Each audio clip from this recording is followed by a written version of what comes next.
Hi guys, same deal, windy, sick, chimes, sorry. So today what we're going to do is we're going to be doing a review of the Kershaw Skyline. Now this is a very popular knife. A lot of people own it, a lot of people are thinking about owning it, and overall it's a good knife. Let's just get off with let's just get done with the specs, so we know what we're talking about. We know what this knife, we know what this knife is running with. Carlos, what are you doing? Sorry.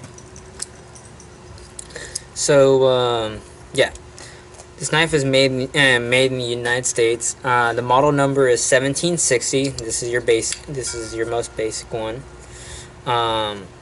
We have overall length of 7.375 inches. We have a blade length of 3.125 inches. We have a blade thickness of 0.09 inches. So it's almost a tenth of an inch thick. Blade material on this is Sandvik 14C28N. Blade style is drop point. We have a hollow grind. This knife is hollow grind. See that? Sorry, I'm standing over here in the sun, and I think you could and I think you can see it, but the camera's a little bit in the shade. So yeah, because that's just where the table is. Otherwise, the camera would be right there, and then I'd be in the shade. Then we'd still have the same problem, kind of. Yeah.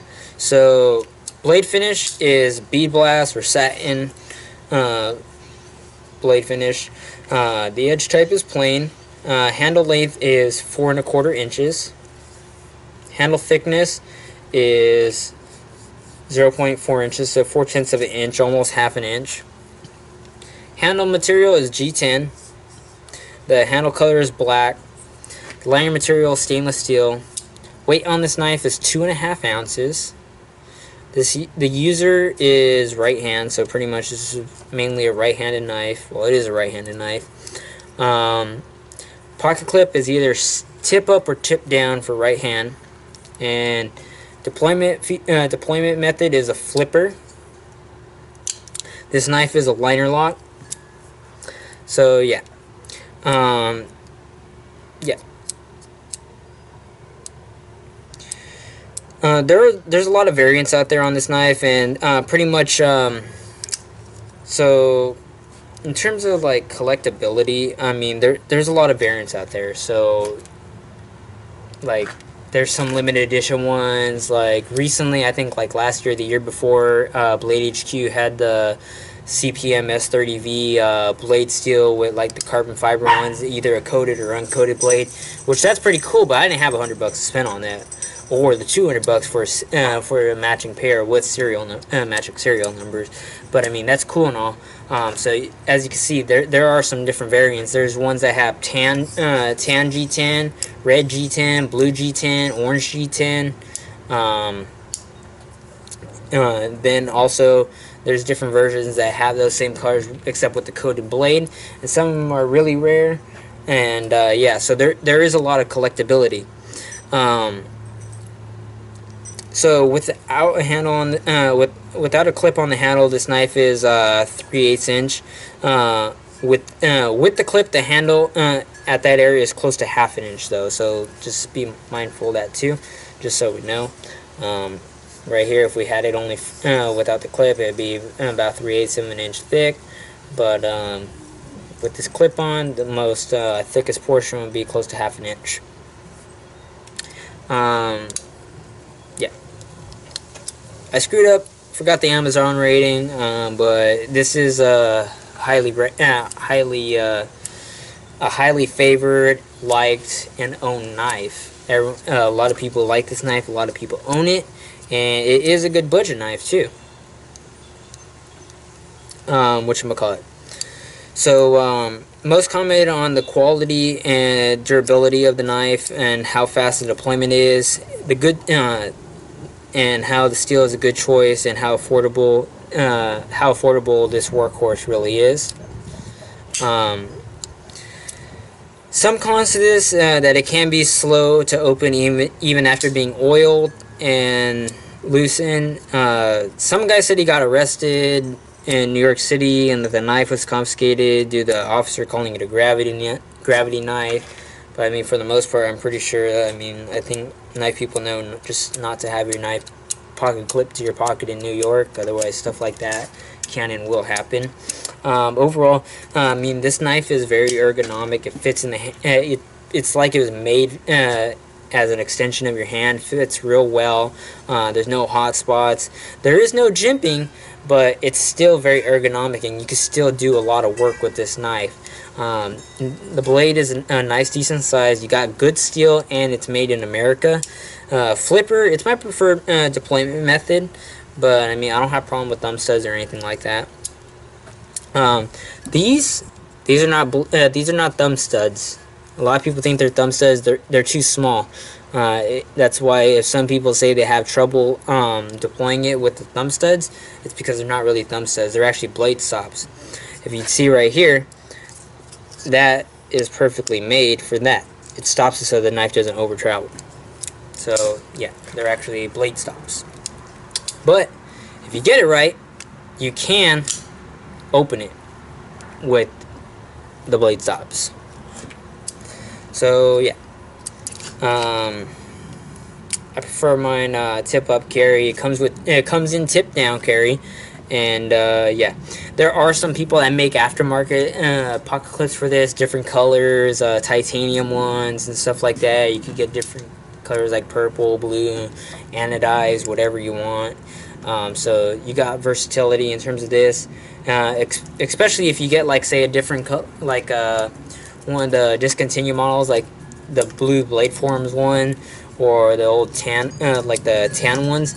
Then you could have some options, like you could get a blue titanium clip for like $20 off eBay, or anodized bronze or gold titanium clip off of eBay for $20 too, just to match it with your knife. So you could have a little bit more, so you could like pretty much make it fit a little bit better and have the scheme, the color scheme, go along. In terms of usage, in terms of like flipping it, I've always used a wrist flick. Sometimes it does get a little bit gritty. This is like my second knife that I carry. So I have a main knife, and then this is the backup. So pretty much, sometimes it does get gritty from, like, say, pocket lint or something like that. But it still performs reliably. And even when it was brand new, with it oiled, and loosened, in certain ways I could get it to deploy in certain whatchamacallit, in certain positions. Like, I could do it like this or like this, but I couldn't do it like this sometimes. But this hasn't been oiled in a while in the pivot area, and it needs to get oiled, and it should actually get clean, and that would also help it out. This knife is relatively easy to take it apart, but you don't want to strip it, because there is some, mine was really hard to take apart. There is some Loctite on it.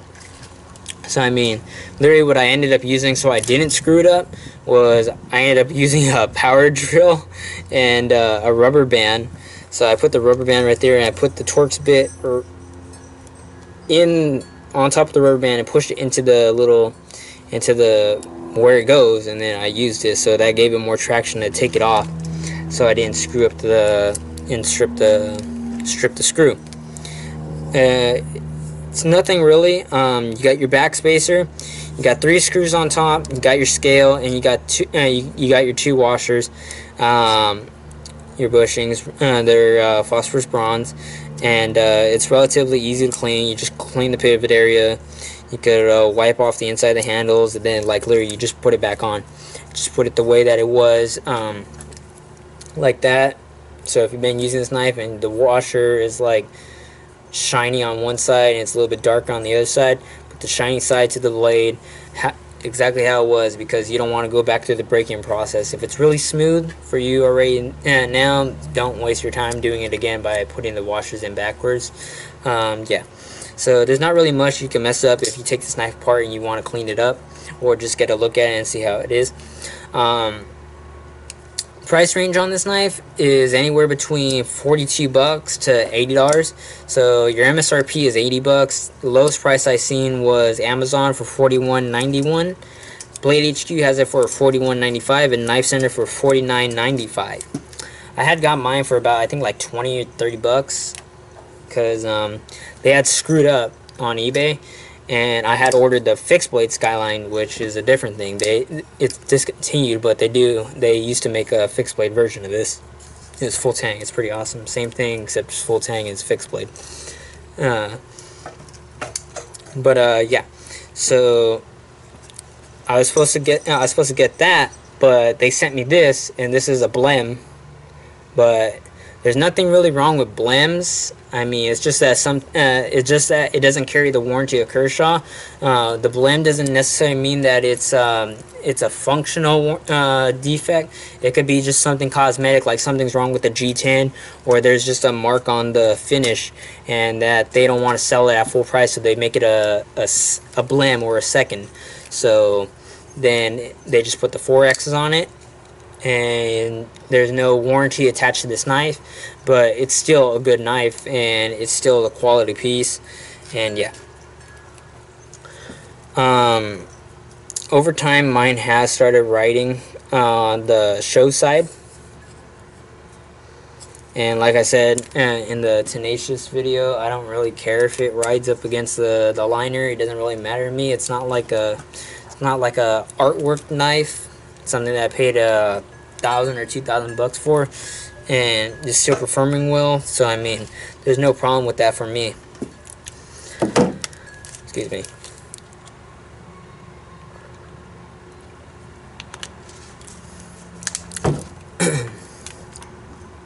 But yeah, so this knife has performed well. I've used it on food prep and EDC. It's went through boxes. I've used this to shave wood and cut rope and a whole bunch of other stuff. We did the testing video, and then essentially that just shows you that I've actually used it, on top of me just saying, yeah, I've used it, because how can you believe me? If I just say, yeah, it's a good knife and I used it, I mean, that doesn't even necessarily mean I even used the knife. I could have just said, yeah, it's good. So that's just showing that it is being used, and that's sort of along the line of what I have used the knife for before. And so yeah, so I mean, cardboard and wood and stuff like that, that's generally what my knives get used on. Just screwing around, making feather sticks and processing some firewood and doing that sort of stuff. That's pretty much how I test my knives through EDC and just usage. So yeah, the knife performed well. Haven't had no lock failures. I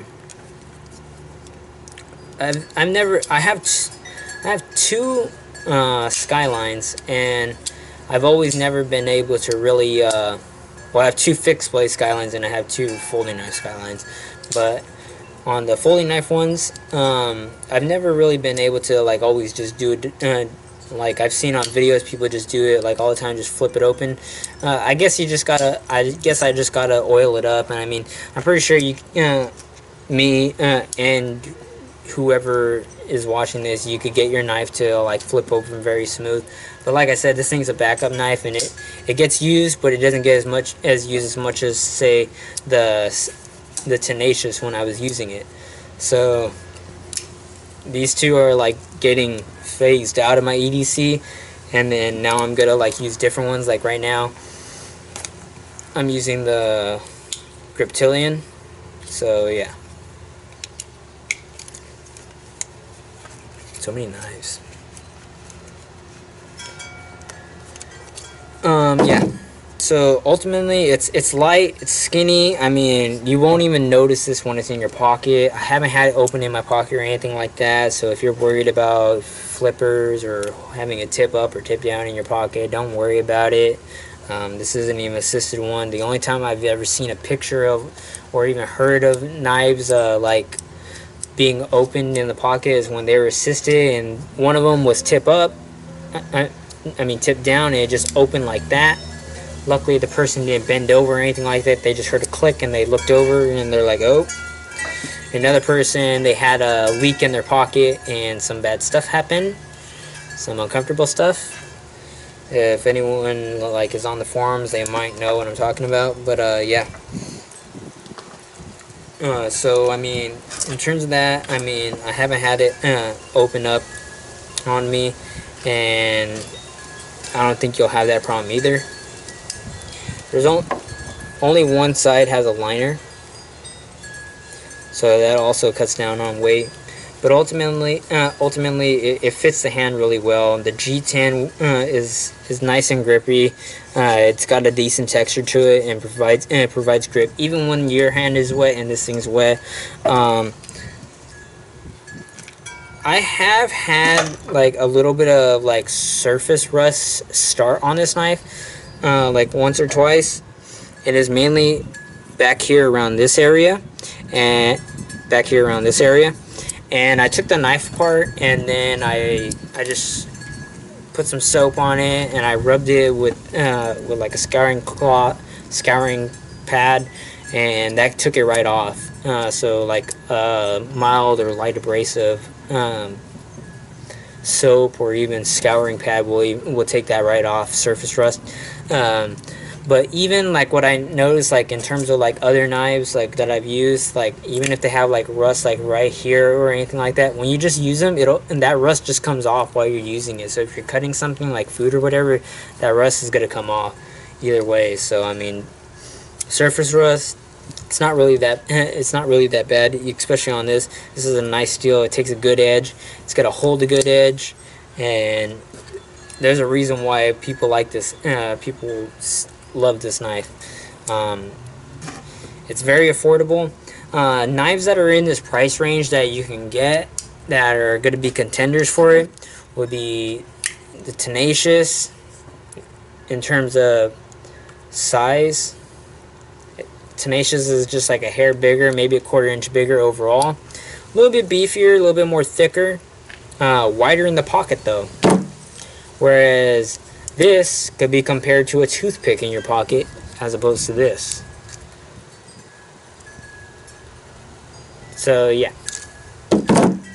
The Spyderco Delica 4 could also be a good contender. It's just about $20 more, and you get a better steel, about the same size, and you have your different options of colors for the handle, and you could get combo edge. This only comes in plain edge. I've only ever seen this thing in plain edge, and it only comes in plain edge. So if you want serrations, then you might want to look at the Tenacious or the Spyderco Delica 4. There's other things, like you could get other like Kershaws, like if you really wanted to, you want to get something similar, you could get like a Cryo. It's gonna be a little bit more heavier, like you're carrying around like a brick of steel in your pocket. But I mean, it's similar. It's got a little bit less. It's got a little bit less. I prefer this over HCR13 MOV. The Tenacious is also HCR13 MOV, and yeah. So pretty much you have a lot of options. Also the buck bandages you might want to take a look at. You have different options. They're going to come in $420 though. So yeah, but also great knives. So I mean, you have different options for folding knives that are in this price range, and also of the same size range also. If you choose to, if you like this knife but you want something similar, or you already have this knife and you also want something similar. But yeah. So yeah. Thank you for stopping by. If you have any questions, comments, or concerns, please leave them in the comment section. I'll get back to you as soon as possible. If I didn't mention this, there is a lanyard hole, and It's pretty small, so I mean you might want to use ungutted paracord. I mean gutted paracord. Ungutted might be a little. You might need something to poke through, like a little toothpick to push it through. But and it should still be able to work. But ungutted, I think would probably be the easiest way to go. And don't worry, it's protected right there. It's just basically it's just itself. Your blade's not gonna cut in through it. And yeah. So thank you for stopping by again. Have a good one. Have a good day.